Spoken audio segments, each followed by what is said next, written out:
যদি সমাজ ব্যৱস্থাৰ কথা পাতোঁ ন্যায় ব্যৱস্থাৰ কথা পাতোঁ তাত আমি বহুখিনি বিসংগতি দেখা পাওঁ আমি বিভিন্ন সময়ত আমি এই ধৰণৰ অপৰাধৰ কথা পাতিছোঁ অপৰাধীৰ কথা পাতিছোঁ অপৰাধীৰ শাস্তিৰ কথা পাতিছোঁ বিভিন্ন সময়ত আমি এই কথাসমূহেৰে আমি আকৌ নিজৰ দায়বদ্ধতা প্ৰমাণ কৰিবলৈ চেষ্টা কৰিছোঁ কিন্তু আমি কিমান দায়বদ্ধতাৰে কামখিনি কৰিছোঁ সেয়া আমি নাজানো কাৰণ আমি কিমান সফল হৈছোঁ সেয়াও নাজানো কাৰণ বাৰে বাৰে এনেসমূহ ঘটনা পুনৰাবৃত্তি হ'বলৈ ধৰিছে আজিৰ ছুপাৰ আৱাৰ এট 9ৰ অতিথি এই গোটেই বিষয়টোৰ সৈতে আমি কথা পাতিম মোৰ সৈতে উপস্থিত আছে জ্যেষ্ঠ অধিবক্তা AR ভূঞা ডাঙৰীয়া মোৰ সৈতে উপস্থিত আছে AR ভূঞা ডাঙৰীয়া আপোনাক স্বাগতম জনাইছোঁ আজিৰ ছুপাৰ আৱাৰ এট 9লৈ কেইবাটাও ঘটনাৰ উদাহৰণ দিলোঁ আমি তিনিটা কথা আমি আলোকপাত কৰিলোঁ ঘটনা আৰু তাৰ মাজতে অতি দুখ লগা কথা যে মই যেতিয়া বাতৰিটো দি আছিলোঁ এই মুহূৰ্তত এটা ব্ৰেকিং নিউজ আহিছে আমাৰ NKTVলৈ আমাৰ সাংবাদিক ৰবিউল আলমে আনিছে যে সুন্দৰপুৰত এগৰাকী 14 বছৰীয়া কিশোৰীকো দীৰ্ঘদিন ধৰি যৌন আতিশয্য চলাই থকাৰ এটা অভিযোগ আহিছে আৰু অভিযুক্ত ইতিমধ্যে দিছপুৰ আৰক্ষীৰ জালত পৰিছে কিয় কি বুলি ভাবে আপুনি চাওক আপোনাৰ লগত বহি থাকোঁতেই যিমানকেইটা ঘটনাৰ আপুনি বৰ্ণনা কৰিলে মানে অত্যন্ত দুৰ্ভাগ্যজনক নিৰাশাজনক আৰু সমাজত যে মানে ল এণ্ড অৰ্ডাৰৰ যে মানে যিটো চিটুৱেশ্যন সেই চিটুৱেশ্যনটো মানুহৰ যে আইনৰ প্ৰতি মানে এনেকুৱা লাগিছে যেনিবা ভয় ভাৱটো নোহোৱা হৈ গৈছে নেকি আপোনাৰ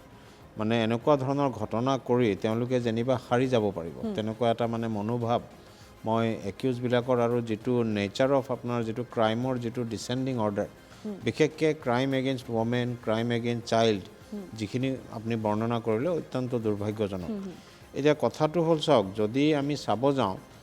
যে এই যি ধৰ্ষণ কাণ্ডৰ যি বৰ্ণনা বা যিখিনি ঘটনা আপোনাৰ আমি দেখি আছোঁ খুব সঘনাই কিন্তু সংঘটিত হ'বলৈ লৈছে আপোনাৰ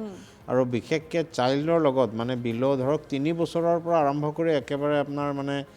বৃদ্ধালৈকে কোনো বাছি যোৱা নাই এনেকুৱা ধৰণৰ আপোনাৰ একিউজড আৰু কালপ্ৰিটৰ পৰা এতিয়া কথাটো হ'ল চাওক আমাৰ ইণ্ডিয়াত যেতিয়ালৈকে আপুনি জানিব যিটো দিল্লীৰ আপোনাৰ বাছ ইনচিডেণ্টটো যিটো হৈছিলে তাৰ পিছে পিছে আপোনাৰ মানে CRPC আৰু BNSSটো এমেণ্ডমেণ্ট কৰি যথেষ্ট ষ্ট্ৰিক্ট কৰিলে আপোনাৰ মানে ৰিগাৰ্ডিং ৰেপ ইনচিডেণ্টত কেনেকুৱা ধৰণৰ পানিছমেণ্ট হ'ব পাৰে মৃত্যুদণ্ডলৈকে দিলে আপোনাৰ সেই দিল্লী ধৰ্ষণ কাণ্ডৰ গোটেইকেইজন অভিযুক্তক আপোনাৰ অলৰেডি তেওঁলোকে ফাঁচী কাঠত ওলমিলে গতিকে সিপুৰলৈ গতি কৰিলে তেনেকুৱা ধৰণৰ ইনচিডেণ্ট এটা যেতিয়া গোটেই ইণ্ডিয়াই ভাৰতবৰ্ষই প্ৰত্যক্ষ কৰিলে কৰাৰ পিছতো আপুনি চাওক আজি এতিয়া আমি ষ্টুডিঅ'ত বহি থাকোঁতে ব্ৰেকিং নিউজ আহিছে আপোনালোকৰ তাত যে 14 বছৰীয়া কিশোৰীও কামনাৰ বলি হৈছে সুন্দৰপুৰত মানে নিয়াৰ আমাৰ ষ্টুডিঅ'ৰ পৰা বেছি দূৰেই নহয় গতিকে এতিয়া কথাটো হ'ল যে কিয় হৈছে যদি এই প্ৰশ্নটোৰ উত্তৰ যদি আপুনি মোৰ পৰা জানিব বিচাৰে তেতিয়াহ'লে মই ভাবিম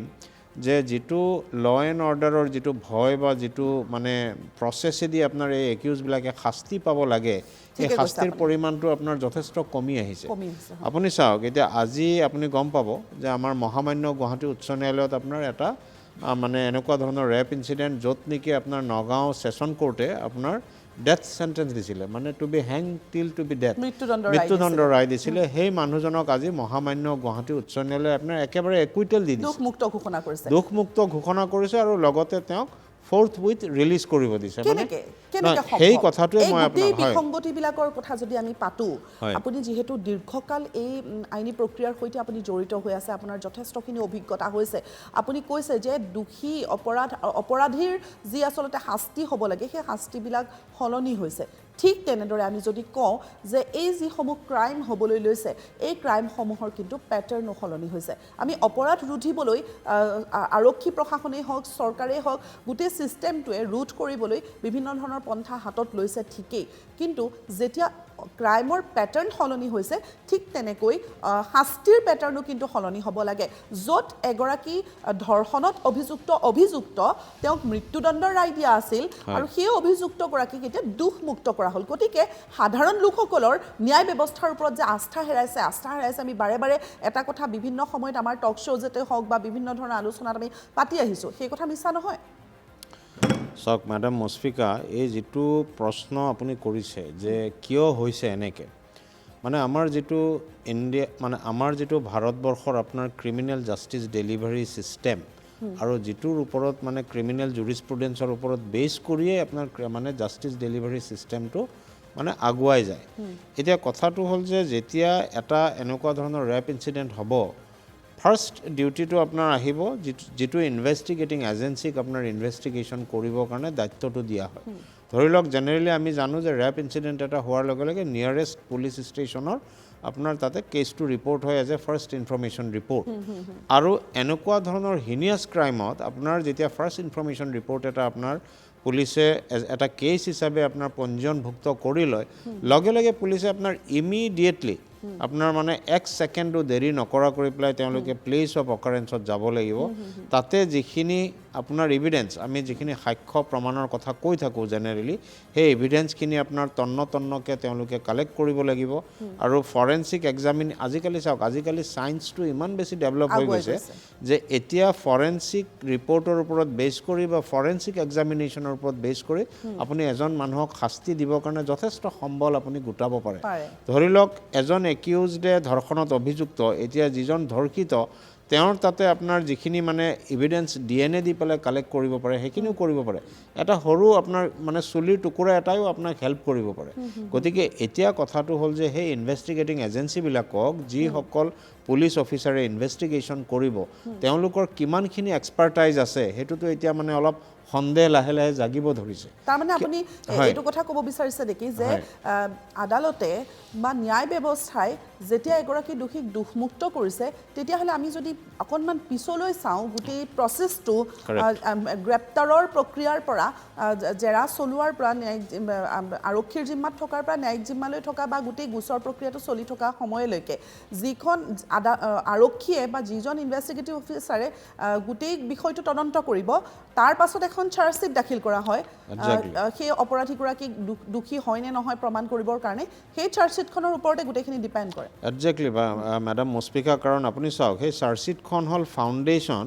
অফ এ ক্ৰিমিনেল ট্ৰায়েল মানে সেই চাৰ্জশ্বিটখনৰ ওপৰত ভিত্তি কৰিয়েই আপোনাৰ মহামান্য ন্যায়ালয়ত আপোনাৰ সাক্ষী হ'ব সাক্ষীক জেৰা হ'ব material evidence forensic evidence electronic evidence কি কালেক্ট কৰিলে সেইবোৰ তন্নকে পৰীক্ষা হৈ পেলাইহে আপোনাৰ এজন দোষীক আপোনাৰ বিয়ণ্ড অল ৰিজনেবল ডাউট যদি কোৰ্টে ভাবে যে হয় এই সাক্ষ্য আৰু প্ৰমাণে এই দোষী এক্স বা ৱাই জনে আপোনাৰ এ বা বিক আপোনাৰ ৰেপ কৰিছে একদম জল পটকে প্ৰমাণ হৈছে তেতিয়াহে আপোনাৰ কি হয় মানে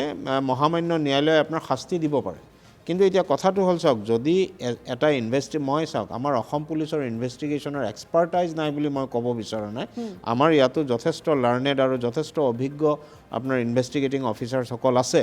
কিন্তু কুৱেশ্যনটো হ'ল এই যে বিয়ণ্ড অল ৰিজনেবল ডাউট যদি প্ৰুভ কৰিবৰ কাৰণে আপোনাৰ যদি গোটেই হেৰিখিনি নাথাকে সম্বলখিনি যদি আপুনি কালেক্ট কৰিব নোৱাৰে তেতিয়াহ'লে কি হ'ব সেই যিখন চাৰ্জশ্বিট সেই চাৰ্জশ্বিটখনত যদি ধৰক এজন সাক্ষীৰ জবানবন্দীৰ লগত যদি আৰু এজন সাক্ষীৰ জবানবন্দীৰ কণ্ট্ৰাডিকশ্যন আহে at the time of evidence in the court তেতিয়াহ'লে আপোনাৰ ন্যায়ালয়ৰ মনত আপোনাৰ সন্দেহৰ মানে অৱকাশ জাগিব পাৰে আৰু তেতিয়া কি হয় আপোনাৰ দোষীজনক দোষমুক্ত হিচাপে ঘোষণা কৰিবৰ কাৰণে বাধ্য কিন্তু আজি চাওক আজি আমি আৰু এটা কথা দেখিছোঁ আমাৰ দৃষ্টিগোচৰ হৈছে যে যিসকল এনেকুৱা ধৰণৰ দোষৰ আসামী ৰিচেণ্টলি আপোনাৰ মইনুল হক বুলি এটা আপোনাৰ মানে চাম বৰা বুলি এজন একিউজডৰো আপোনাৰ গৈ পেলাই একেবাৰে মহামান্য গুৱাহাটী উচ্চ ন্যায়ালয়ে দোষমুক্ত কৰিলে তেওঁ আপোনাৰ মানে ডেথ সেন্টেন্সৰ কনভিক্ট আছিলে তাৰপিছত আজি যিটো আপোনাৰ জাকিৰ হুছেইনৰ ক্ষেত্ৰত হ'ল এই যে ট্ৰায়েল কোৰ্টসমূহে আপোনাৰ মহামান্য যিসকল আপোনাৰ ট্ৰায়েল কোৰ্ট মানে ধৰক ছেছন কোৰ্ট লেভেলত যেতিয়া সাক্ষী বাদী আৰু প্ৰমাণসমূহ যেতিয়া সংগ্ৰহ হয় তেতিয়া ইয়াতে দেখা গ'ল যে তাতে যথেষ্টখিনি আপোনাৰ লেকুনা থাকি গৈছিলে আৰু সেই লেকুনাখিনিৰেই সুযোগ আৰু সুবিধা আজি আপোনাৰ সেই আপিলটো যেতিয়া মহামান্য গুৱাহাটী উচ্চ ন্যায়ালয়ত দাখিল কৰা হয় তেতিয়া আমি দেখুৱাই দিওঁ যে ট্ৰায়েল কোৰ্টে ক'ত ভুল কৰিছে বা ইনভেষ্টিগেটিং এজেঞ্চিয়ে ক'ত ভুল কৰিছে যিজন অধিবক্তা থাকিব তেওঁ সেই সুযোগটো ল'বই আপোনাৰ গতিকে সেইটো কাৰণে আপোনাৰ আহি পেলাই মহামান্য উচ্চতম ন্যায়ালয়ত আপোনাৰ খালাচ হোৱাৰ সম্ভাৱনাটো বাঢ়ি যায় গতিকে এতিয়া চাওক এতিয়া আপুনি মহামান্য ন্যায়ালয়সকলক আপুনি কেতিয়াও দোষ দিব নোৱাৰে কাৰণ ন্যায়ালয়টো হ'ল ভূঞা ডাঙৰীয়া এইটো কথাও ঠিক যে আমি কথাখিনি আজি আলোচনা কৰিছোঁ বা আমি কিমান সংখ্যক লোকৰ ওচৰলৈ আমি এই বাৰ্তাটো দিব পাৰিছোঁ আমি নাজানো বা কোনে ইমান ডেফ্টলৈ গৈ কথাটো গম পাইছে সেয়াও আমি নাজানো যিসকল এৱেৰ হয় বা আমি আলোচনা কৰি আছোঁ কাৰণে গম পাইছোঁ কিন্তু সাধাৰণ লোকসকলৰ মনত কিন্তু ন্যায় ব্যৱস্থাৰ ওপৰত যে আস্থা হেৰাইছে সেয়া আমি দেখিবলৈ পাইছোঁ যাৰ ফলত আমি দেখিছোঁ যে অপৰাধীৰ দপদপনি হ'বলৈ লৈছে পেটাৰ্ণ সলনি হৈছে নৃশংসতা বৰ্বৰতাৰ সীমা চেৰাই গৈছে আৰু তাৰ পাছত আকৌ ভূতৰ ওপৰত দানৱ অপৰাধী এতিয়া এনকাউণ্টাৰ হৈছে সেই এনকাউণ্টাৰক কিন্তু ৰাইজে আদৰি লৈছে কাৰণ ৰাইজৰ ওচৰত এতিয়া বিকল্প নাই কাৰণ এই অপৰাধীক ন্যায় ব্যৱস্থাই শাস্তি দিয়ালৈকে এটা দীঘলীয়া প্ৰক্ৰিয়া আৰু আটাইতকৈ শেষত মৃত্যুদণ্ডৰ ৰায় দিয়া এগৰাকী অভিযুক্ত যেতিয়া দুখমুক্ত হয়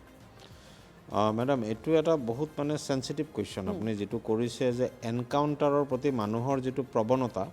আপোনাৰ এই প্ৰৱণতাটো যে বাঢ়ি গৈছে সেইটো মই নকৰোঁ আপুনি চাওক ৰিচেণ্টলি আমাৰ নলবাৰী ইনচিডেণ্টতো আপোনাৰ এনকাউণ্টাৰ হৈ গ'ল আৰু বেলেগ বেলেগ জেগাতো এনকাউণ্টাৰ হৈ আছে গতিকে এনকাউণ্টাৰৰ প্ৰতি সমৰ্থন আজি ৰাইজে কৰিছে কিন্তু মই ভাবোঁ এইটো এটা পাৰ্মানেণ্ট সলিউশ্যন কেতিয়াও হ'ব নোৱাৰে আৰু এনকাউণ্টাৰটো আমাৰ যিটো সাংবিধানিক প্ৰচেছ বা আমাৰ যিটো সংবিধানৰ যিটো গণ্ডি তাতে কৈছে যে article 21 of the right to life এজন আছামী বা এজন একিউজ যেতিয়ালৈকে by following the due procedure of law trial হৈ পেলাই যেতিয়ালৈকে তেওঁক শাস্তি নিদিব কোৰ্টে তেতিয়ালৈকে এক্সট্ৰা জুডিচিয়েলি আপুনি সেই মানুহজনক এনকাউণ্টাৰ কৰি মৰাৰ কোনো অধিকাৰ আপোনাৰ নাই কাৰণ চাওক সেই এনকাউণ্টাৰটোক আজি আপুনি আৰু মই খন্তেকীয়া সময়ৰ বাবে আপোনাৰ ছাপোৰ্ট কৰিব পাৰোঁ কিন্তু আজি বা কালি আপোনাৰ ঘৰত যদি এজন নিৰ্দোষী মানুহ ধৰি লওক কিবা কাৰণত তেওঁ এণ্টেংগল হৈ গ'ল এটা কেছত পুলিচে যদি ৰাতি উঠাই লৈ গৈ পেলাই যদি নেক্সট ডে ৰাতিপুৱা বোলে ক্ৰাইম চিন ক্ৰিয়েট কৰিব লৈ যাই পেলাই বোলে তাতে পানীত জুবুৰিয়াই বা গুলি কৰি পেলাই এনকাউণ্টাৰ কৰে সেইটো কেতিয়াও আপোনাৰ ন্যায় হ'ব নোৱাৰে কাৰণ সেই মানুহজন দোষী আছিলে নে নিৰ্দোষী আছিলে সেইটোতো প্ৰমাণ নহ'ল কিন্তু এতিয়া কথাটো হ'ল যে আমি এইটোও চাব লাগিব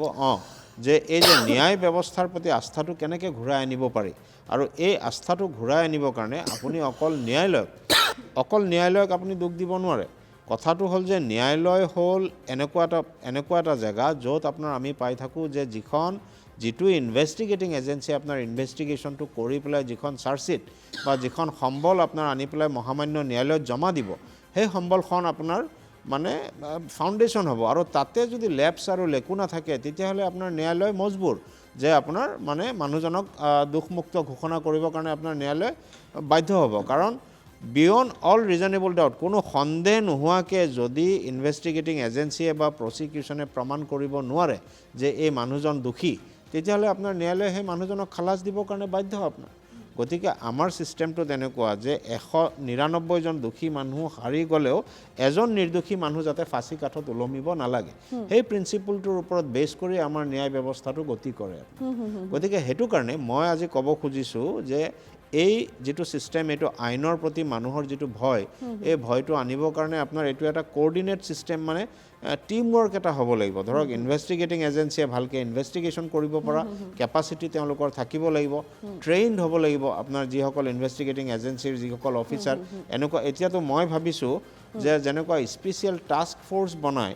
আপোনাৰ এটা স্পেচিয়েল টাস্ক ফ'ৰ্চ বনাই পেলাই যেনেকুৱা ইনভেষ্টিগেশ্যন কৰে টেৰৰিষ্ট এক্টিভিটিজৰ কাৰণে এতিয়াতো মই যিটো ছিষ্টেমত ৰেপ ইনচিডেণ্ট আমাৰ অসমত হৈ আছে মই ভাবোঁ যে এতিয়া অসম পুলিচে এটা স্পেচিয়েল টাস্ক ফ'ৰ্চ বনাব লগা হৈছে যে তেওঁলোকক স্পেচিয়েলি ট্ৰেইন কৰিব লাগে যে ৰেপ কেছ এটাক কেনেকৈ ধৰণৰ মানে ইনভেষ্টিগেশ্যন কৰিলে গৈ পেলাই যাতে দোষী আল্টিমেটলি একেবাৰে সুপ্ৰিম কোৰ্টলৈকে গ'লেও যাতে সাৰি যাব নোৱাৰে আচলতে শাস্তিসমূহো সলনি হ'ব লাগে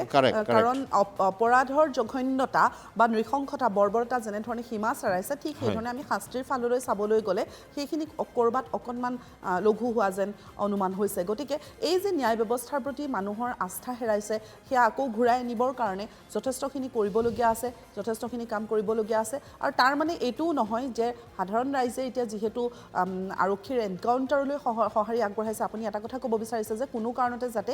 আইনখন নিজে হাতত তুলি ল'ব নালাগে একজেক্টলি আপুনি চাওক মানে আইনী যিটো ব্যৱস্থা আইনৰ প্ৰতি যদি ৰাইজৰ আস্থা নাথাকে তেতিয়াহ'লে কি হ'ব আজি আপুনি আইন শৃংখলা নিজৰ হাতত লোৱা মানে যিটো ৰুল অফ ল বুলি আমি যিটো কওঁ সেই ৰুল অফ লটো নোহোৱা হৈ যোৱাৰ ফলত গোটেই আপুনি আজি ঘৰৰ পৰা ওলাব নোৱাৰিব আজি আমি ধৰক ষ্টুডিঅ'ত বহি আলোচনা কৰিছোঁ ঠিক আছে কিন্তু যদি আজি আমাৰ গণেশগুৰি চাৰিআলিতেই আপোনাৰ এটা ৰায়ত হৈ থাকে আপুনি তাতে গৈ পেলাই ওলাই মানে সুস্থ পৰিৱেশত আপুনি জীৱন যাপন কৰিব নোৱাৰিব গতিকে সেইটো ছিষ্টেমো আমি কেতিয়াও এই যে ধৰক আপোনাৰ আমি কেতিয়াবা দেখোঁ মব লিঞ্চিং হৈ যায় বা কাৰোবাৰ ঘৰ জ্বলাই দিয়ে আছামীৰ ঘৰ গৈ পেলাই আপোনাৰ বুলডোজ কৰি দিয়ে এইবোৰ বস্তু আপোনাৰ ৰুল অফ লয় কেতিয়াও ছাপোৰ্ট কৰা নাই আৰু আমাৰ সাংবিধানিক যিটো ছিষ্টেম তাতে এই ছিষ্টেমবোৰ কেতিয়াও কডিফাইড কৰা হোৱা নাই বা আইনতো ক'তো লিখা নাই যে আপুনি এজন মাৰ্ডাৰ কেছৰ আছামীৰ গৈ পেলাই বুলডোজাৰ লগাই পেলাই ঘৰটো ভাঙি দিয়ক গতিকে সেইবোৰ বস্তু আপোনাৰ আমি সদায় আইনৰ গণ্ডিৰ ভিতৰত থাকিয়ে আমি এই ব্যৱস্থাটো কৰিব লাগিব যদি ক'ৰবাত আইনত কিবা লেকুনা আছে কিবা লেপছ আছে তেতিয়াহ'লে ৰাজ্য চৰকাৰে কেন্দ্ৰীয় চৰকাৰে এতিয়া এইবোৰৰ ওপৰত এটা ৰিচাৰ্চ কৰিব লাগে কৰি পেলাই যাতে আইনটো আৰু কঠোৰভাৱে আৰু কঠোৰতমভাৱে যাতে প্ৰণয়ন কৰিব পাৰিব লাগে আৰু এই যিটো ৰেপ কেছৰ যিটো ধৰক ট্ৰায়েল এইটো যাতে অতি সোনকালে within a period of 3 months বা 2 মান্থছ এনেকুৱা ভিতৰত যদি বা 1 বছৰৰ ভিতৰতে ফাষ্ট ট্ৰেক কোৰ্ট বহুৱাটো অত্যন্ত জৰুৰী বিশেষকৈ ৰেপ ভিক্টিমৰ কাৰণে গতিকে সেইটো কাৰণে যদি তেনেকুৱা ধৰণৰ ষ্ট্ৰিক্ট কাৰণ আমি যদি চাওঁ 24 ঘণ্টাত যিকেইটা ঘটনাই আমাৰ চকু কপালত তুলিছে হয় মানে আমি যদি কওঁ যে আপোনাৰ সন্তান কন্যা সন্তান শিশু হ'লেও কিন্তু সুৰক্ষিত নহয় কাৰণ এইসমূহ কামনাৰ চৰিতাৰ্থ কৰিবলৈ বিচৰা এই ব্যক্তিসকল বা এই আচলতে আমি যদি বয়সৰ কথা কওঁ বয়সৰ কোনো আচলতে এতিয়া আমি সীমা নিৰ্ধাৰণ কৰি দিয়াটো ভুল হ'ব কাৰণ যিকোনো স্তৰত যিকোনো ব্যক্তিয়ে যিকোনো স্থানত এই ধৰণৰ ঘটনা সংঘটিত কৰিবলৈ লৈছে আমি ইয়াৰ বিভিন্ন দিশ আছে কিয় সমাজ ব্যৱস্থাত এই ধৰণৰ ঘটনাবোৰ হ'বলৈ ধৰিছে কিয় এই ধৰণৰ আচলতে অৱক্ষয় হৈছে কিয় মানৱীয় মূল্যবোধৰ অৱক্ষয় হৈছে এই সকলোখিনি কথাৰ বহুখিনি দিশ আছে এই কথাসমূহ আমি পিছে পৰে বিভিন্ন সময়ত আমি আলোচনা কৰি যাম যিহেতু আজি আমি আইনী দিশসমূহৰ কথা পাতি আছোঁ যিহেতু মই এটাই কথা গম পালোঁ মিয়া ডাঙৰীয়া শেষ কৰিম যিহেতু মোৰ যিটো প্ৰথম প্ৰশ্ন আছিল বা আপুনি যিটো এক্সাম্পল দিলে যে মৃত্যুদণ্ডৰ ৰায় দিয়া এগৰাকী অভিযুক্ত যেতিয়া দোষমুক্ত হয় তাত কেৱল ন্যায় ব্যৱস্থাৰ ওপৰতেই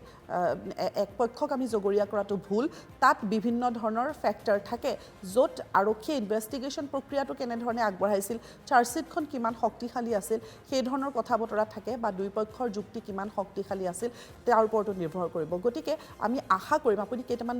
ভাল পইণ্ট কৈছে যে এনেধৰণৰ ৰেপ ভিক্টিমৰ ক্ষেত্ৰত ফাষ্ট ট্ৰেক আদালতত বিচাৰ প্ৰক্ৰিয়া হ'ব লাগে খুব খৰতকীয়া হ'ব লাগে আৰু শাস্তি কঠোৰৰ পৰা কঠোৰ হ'ব লাগে আমি সেয়া কামনা কৰিম আৰু তেতিয়াহে ৰাইজৰ আকৌ সেই আস্থা বিশ্বাস পুনৰ উভতি আহিব ন্যায় ব্যৱস্থাৰ প্ৰতি মিয়া ডাঙৰীয়া বহুত বহুত ধন্যবাদ থাকিল